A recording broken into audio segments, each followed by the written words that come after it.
All right, this is Alan, and this is Leon, and today we're going to talk to you about... We're going to talk to you guys about community and the role of it, and obviously coming to places like Atlantic City. Yeah, so we came out here for the weekend to relax with our friends, and so far, would you say it's a good time? We're having a really good time. Yeah, pretty much. Yeah, I went to a party last night, a pool party. It was unlike anything I've ever seen before. It was cool. It was in a dome. Lots of lights. They were spraying us with like cool water mist periodically. It was great. We were just yelling, having a good time. Yeah, and it got us to thinking. And yeah, I was just about to say that, right? So, and it got us to really thinking about sort of the role of community in Atlantic City. You know, it's so interesting that people come here, and a lot of times they come here because, like, well, they come here knowing that they're going to lose, or if anything, you know, best case scenario, they're not going to win that much. But yet, I mean, the casinos are packed, the hotels are packed, obviously the clubs at night are packed, and it's kind of interesting sort of asking why. Like, why is it that people come here, right, when it's supposed to be such an individualistic pursuit, although rationally speaking and individualistically speaking, I mean, they're actually losing out when they're coming here. In my perspective, I mean, listen, I actually see that angle completely. I mean, I think a lot of people are coming here thinking they are going to win. There's this hope that you're going to make it big. The sort of short-term thought process of like, hey, I could make it big quick, you know? But that aside, I do agree with that. Yeah, it is kind of like people are getting out to go to events. They're going to the casino where a whole bunch of people are doing the same thing. There's this community aspect to it. There's people you can talk to, people you could interact with. And you know what was so cool? I was on the elevator with Nick in the morning. I think it was me and John. And so we were with a bunch of these other people, and they come in and they were actually really happy. And so they come in and they're like, "Hey guys, so how much did y'all lose?" And you know, and so Nick is like, he gave him a number, and he's like, "Oh shit." The guy's like, "Yeah, you know," he's like, "Nobody really comes out of this place winners." And so it actually got me to think, like, how is it possible then that you guys are having such a good time and that you're still with smiles? Like, all of you guys are with smiles on your face.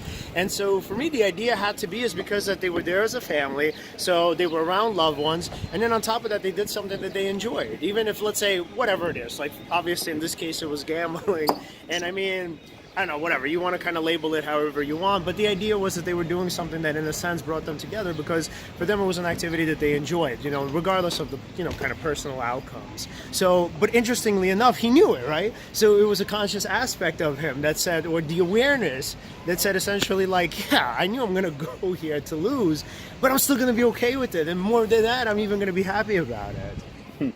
You hear that, guys? Go to the casino, enjoy yourselves, be with your friends and family. But don't just go to the casino, of course. Going to events like these, there's an inherent value to it. There's like this sense of community, the sense of bonding that you have with the people around you. So yeah, I mean, I would definitely recommend anyone who's watching, like, yeah, make some plans with your friends. Go somewhere. Could be the beach. At least where we are, it's really nice weather. So you could definitely do something like that. It doesn't have to be to a casino, lots of money and da-da-da. Yeah. Not that even we are such high rollers that it's not like that. But yeah, guys, get out there. But and another sort of cool aspect is obviously like the time that, you know, you guys kind of went out on your own, and so we went downstairs to the sports book to watch the Yankee game, me and Nick. And so we ended up, like, there was this guy who was there. He was watching the game and he was making all of the predictions. And he was like this is what's going to happen, right? He's like, you know, it's going to be it's going to be 2 outs right now, right? And it was 2 outs, and we're like, holy shit. And he's like, watch, man. And he would make like all of these different predictions. And he's like, and then the last 2 were that it was going to be a double play. And so he's like, watch. He's like, it's going to be a double play, right? And the Yankees were they were essentially at the bottom of the 8th. And they were about to lose. And it was like, and a bunch of people obviously bet on the Yankees because this is New Jersey. And so he's like, watch. He's like, it's going to be a double play right now. Bam, double play. And then so we were like, yo, holy shit, man. And I'm sorry, no, it was the bottom of the 7th. It was the bottom of the 7th. And then, or the top of the 7th. Well, whatever. It was something, it was in the 7th inning. But he won. Right. And so essentially, yeah. And then the second time it happened, right? So it was the bottom of the, no, it was the bottom of the 8th. And then so I think it was the top of the 9th. And so, oh my God, man. And so the guy literally made a prediction again. And he said, like, look, he's like, watch, man, it's going to be, it's going to be a double play. And he's like, I'm watching. He's like, I'm going to call it. He's like, it's going to be a double play. And so even though we didn't know this particular person, it actually bonded us because of the fact that, A, we're both Yankees fans, right? And Nick obviously bet on the game. And then on top of that, Like this guy literally made something that to us, at least at the time, right, irrationally, obviously, was miraculous. And so what And was we just celebrated that. We reveled in that. Yeah. It's interesting. It's this feeling of competition, of winning, or even just striving to win. And you know, I think what made that moment so special is like, well, for me, I didn't bet on the game, Nick did.